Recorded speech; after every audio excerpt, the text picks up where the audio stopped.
nanghihinayang kang kumalas kasi matagal na kayo. Yes. Isa talaga ito sa pinanghahawakan din ng karamihan na Kuya Kiko, nanghihinayang ako. Kasi ganun pa man is 10 years na kami, 15 years na kami, 20 years na kami, 25 years na kami. Which is nagkaroon na ng silver anniversary. Ito mga utol, hindi po basihan,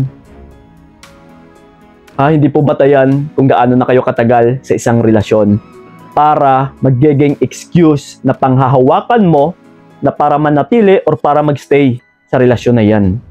Still, it only matters sa kung ano yung pagtrato niya sa'yo.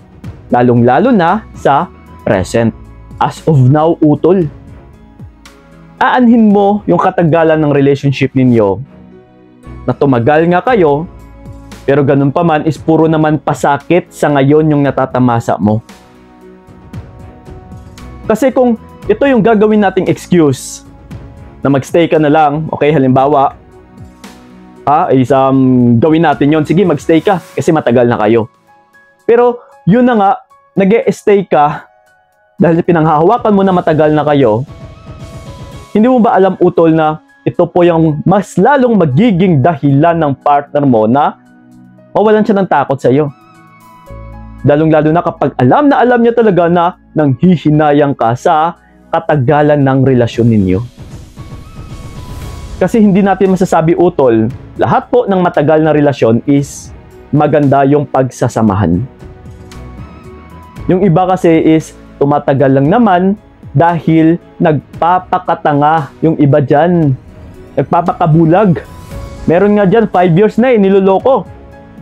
Pero kumakapit. Nagpapakatanga, nagpapakabulag.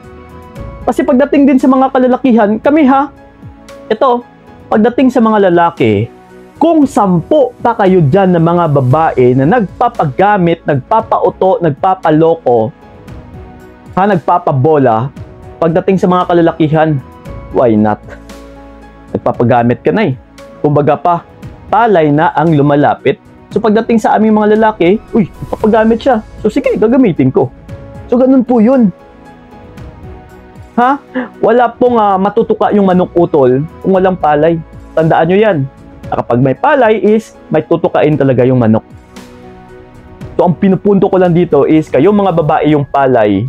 And then kapag lapit kayo ng lapit sa lalaki, na still mananatili pa rin kayo sa isang relasyon na para lang hindi masayang yung kinatagalan ng pagsasamahan at talagang tatagal kayo. Pero yun na nga, the question is, kamusta naman yung pagsasamahan ninyo? Ito lang yung tanging maitatanong ko sa iyo, utol, na kailangan mo ring itanong sa iyong sarili. Happy ka ba? Naging masaya ka ba? Dahil kung maisagot mo sa akin na, yes, Kuya Kiko, dati po. Oh my goodness. Dati po yun, mga utol. Yung totoong pagmamahalan is hindi po nababahidan or hindi po yan nagbabago.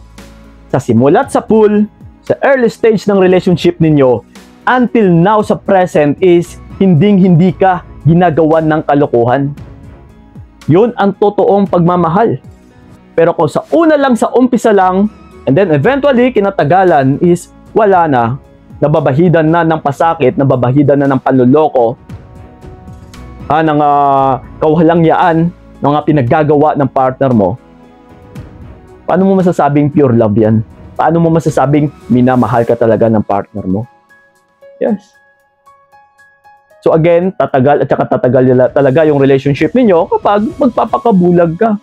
Pwede nga abot kayo ng 10 years, 15 years, 20 years. Pero yung pala, yung 10 years na yun is, ikaw na lang yung kumakapit. And then, sinasakyan ka na lang ng partner mo, ginagamit ka na lang dahil napapakinabangan ka niya. Dahil ikaw din mismo ay nagpapakinabang. So, ganun po yun, mga utol. Mag-isip ka po. Huwag magpakabulag talaga. Kasi ito may nakausap nga ako. 29 years. Actually, yung pinakamatagal ko na nakausap na relasyon na lumapit sa akin is babae. Yung relasyon nila is umabot na ng 29 years. Oh. Okay, biruin mo yan. 29 years. May anak na sila and kasal pa. Alam mo ba kung ano yung sinabi ng babae sa akin? Kuya Kiko, aanhin ko yung 29 years. Kung ngayon naman sa present is siya rin naman itong papatay sa akin dahil sa stress. Nade-depress na ako, hindi na ako makatulog, hindi na ako makakakain ng maayos. So ngayon, out of focus pa ako sa trabaho ko.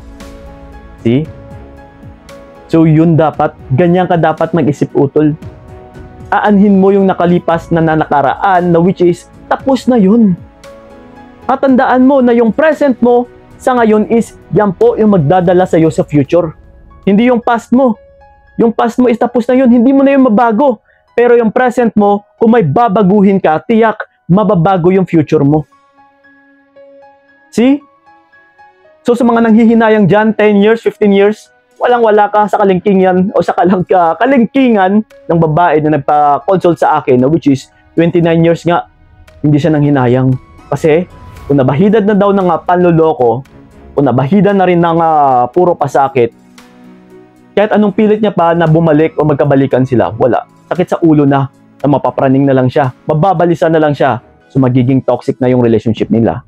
So mas minainam na lang ng babae na umatras, okay? Yes, sinama niya yung mga anak niya, and then yun, nag-for good na. Sustento na lang, kung bibigay o magbibigay man yung lalaki, edi okay, kung wala, edi okay. Ang importante is, nakawala na siya sa pasakit. So yun po yun. Okay? So yun lang po ha, sa mga nanghihinayang dyan. Tandaan nyo po. Ha?